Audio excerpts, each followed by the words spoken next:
Good morning, children. How are you? So, last assignment you have written well. So, I want you all to continue the same way to complete all the assignments of this lesson.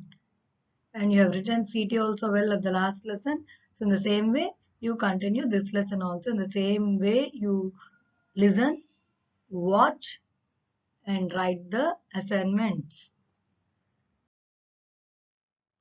So we are dealing the lesson is matter pure. So before going into today's class, so we have discussed the classification of matter into two types. After that, we have discussed in that class about mixture and its types. So today we are going to continue with the next part of our lesson is matter pure. So children, last time I have told about homogeneous mixture and heterogeneous mixture. But children, all of us enjoy drinking soda water and lemonade. You know, these are the examples of homogeneous mixture. So now we are going to learn what is a solution. Already I have discussed that lemonade is a homogeneous mixture. Lemonade is a solution of sugar, salt, lemon juice in water. And these four components of the solution do not react with each other. So why I call these as components like a sugar, salt, lemon juice and water. These all comes under components or we can call them as constituents also.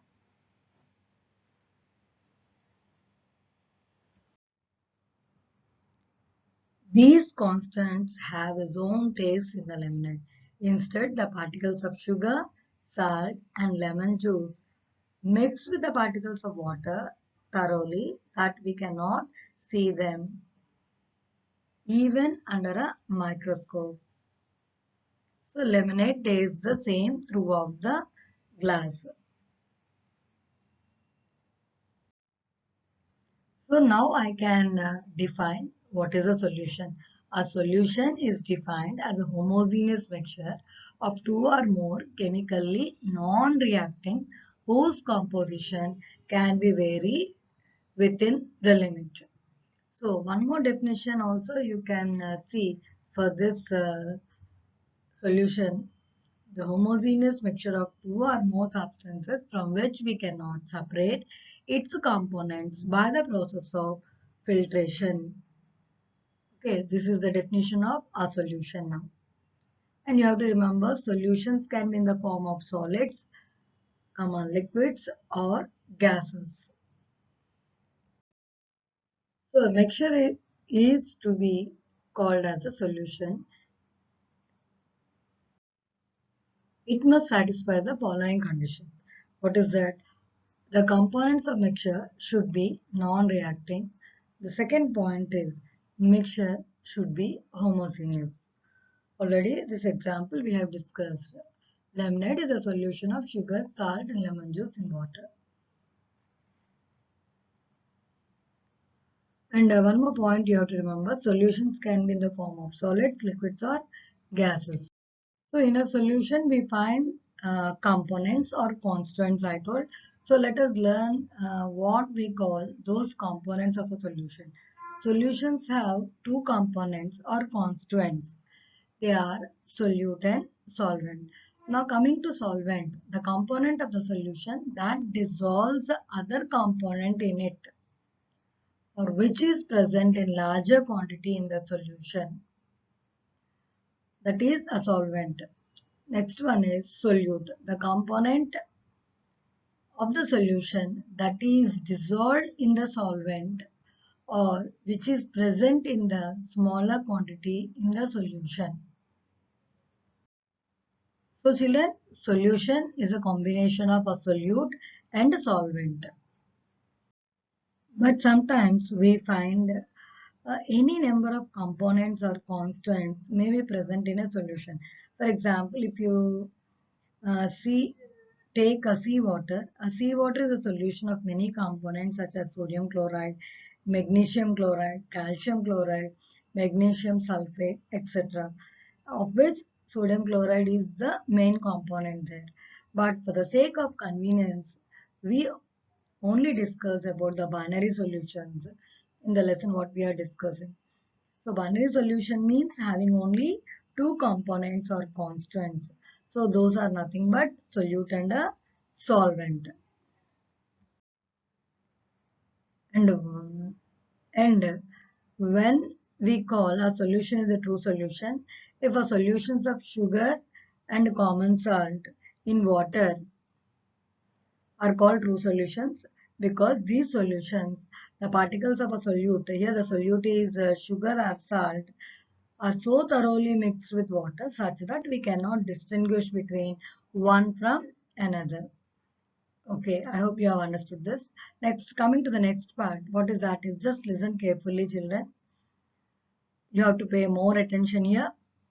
Most of the substances are soluble in water. So what we have seen discussed about sugar and salt. That is why water is sometimes called as a universal solvent. Okay, one more point I'll tell you. Just listen. However, all the substances do not dissolve in water. Therefore, other solvents what we can use in our day-to-day life like ether, benzene, alcohol, carbon disulfide, carbon tetrachloride. These are also comes under solvents and they're used in preparation of solution. Generally, we don't discuss many of these solvents in our lesson. We discuss generally about the water as a solvent. Okay. Now one more point you listen here.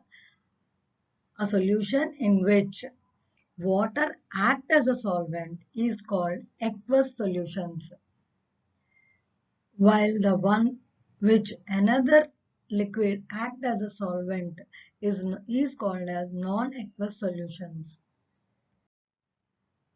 Still in ninth standard, we don't discuss about aqueous solutions and non-aqueous solutions to make you more clear.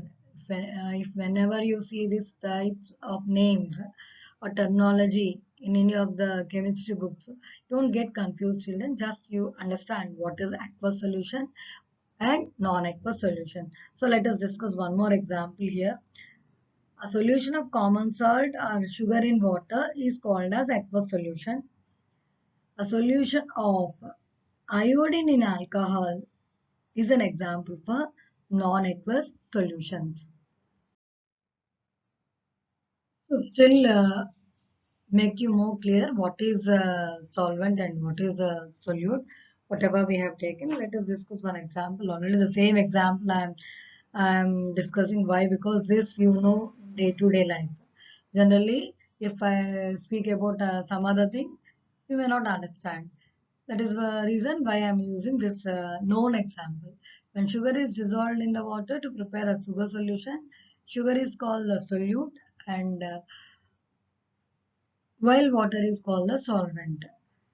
Here, sugar will be in a lesser quantity, that is why it is called solute, and water will be in a larger quantity, so that is a solvent. So now you understood a sugar solution, a combination of a solute and a solvent.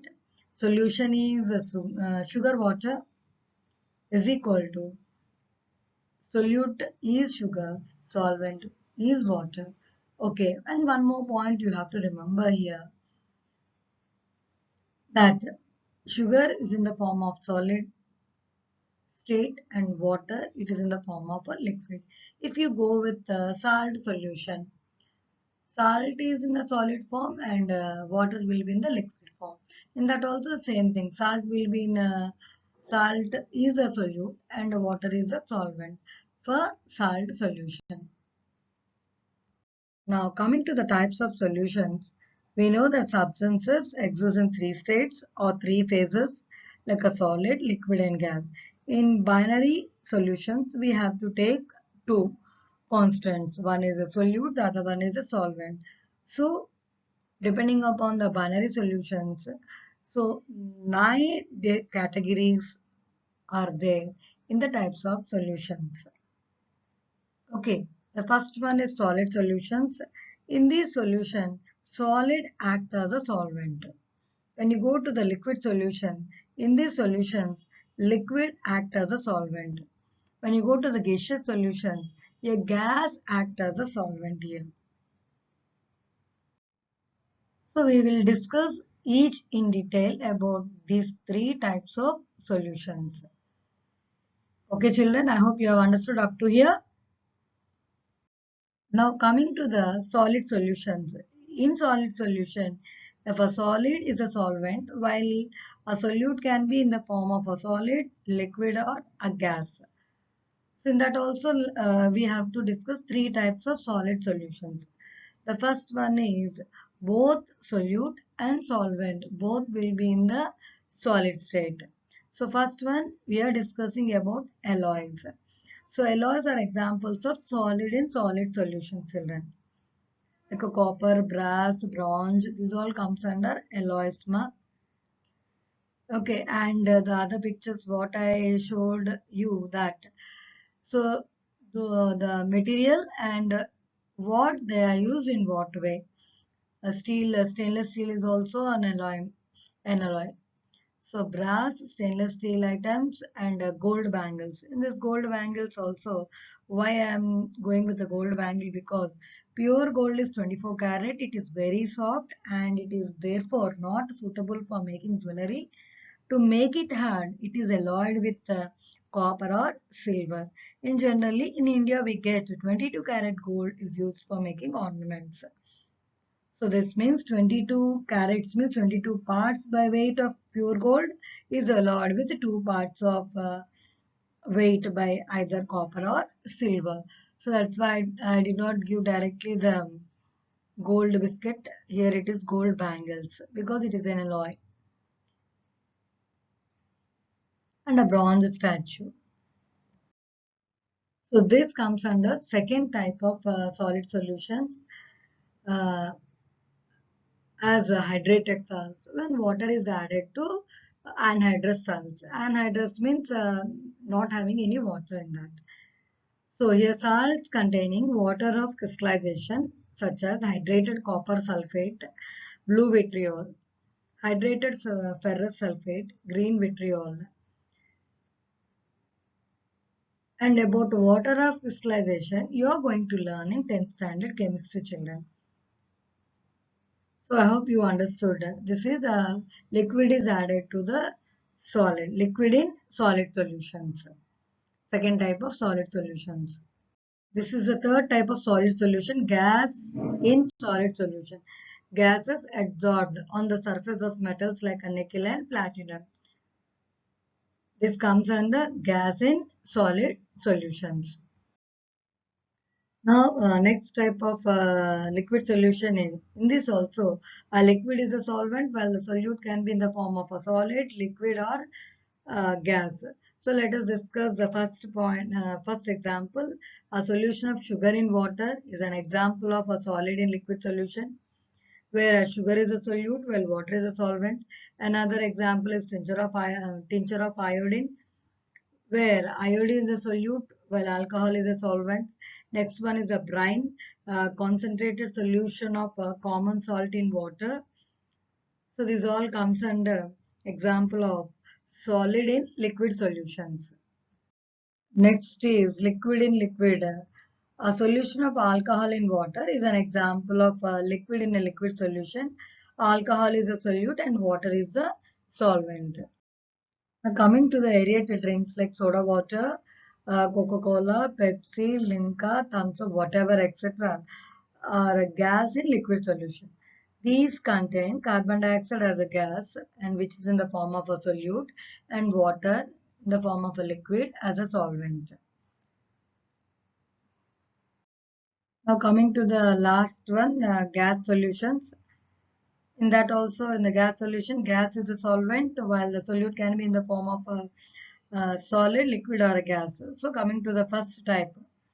What is the first type? Solid in gas. So let us discuss an example. Camphor in air or iodine in air. These are the examples of solid in gas solutions. Where camphor or iodine, which is in the solid form, is a solute, while air in the gas form is a solvent. Coming to the next type of gas solution, that is liquid in gas. like clouds, fog, mist, etc. are the examples of liquid in the gas solutions. Here water droplets or water drops, which is in the form of a liquid solute, are dispersed in air. Air in the form of a gas that will be acting as a solvent. Now the third type of gas solution, what is that is air is a mixture of gas in a gas. So we know that air is a homogeneous mixture of many gases. Its two main gases are oxygen and nitrogen. The other gases like carbon dioxide, inert gas, and water vapor are, however, present in a smaller quantities. So nitrogen acts as a solvent, while other gases acts as a solute. So in today's class, we have learned what is a solution, what are its components like a solute and a solvent, and basing on this binary solutions, we have divided the types of solution into 9 categories, and we have discussed the examples of all the three solid solutions, liquid solutions, and gaseous solutions. So I hope children today you have understood the class. Have a good day. I'll meet you in the next online video class. Please everyone do the assignment. Thank you children.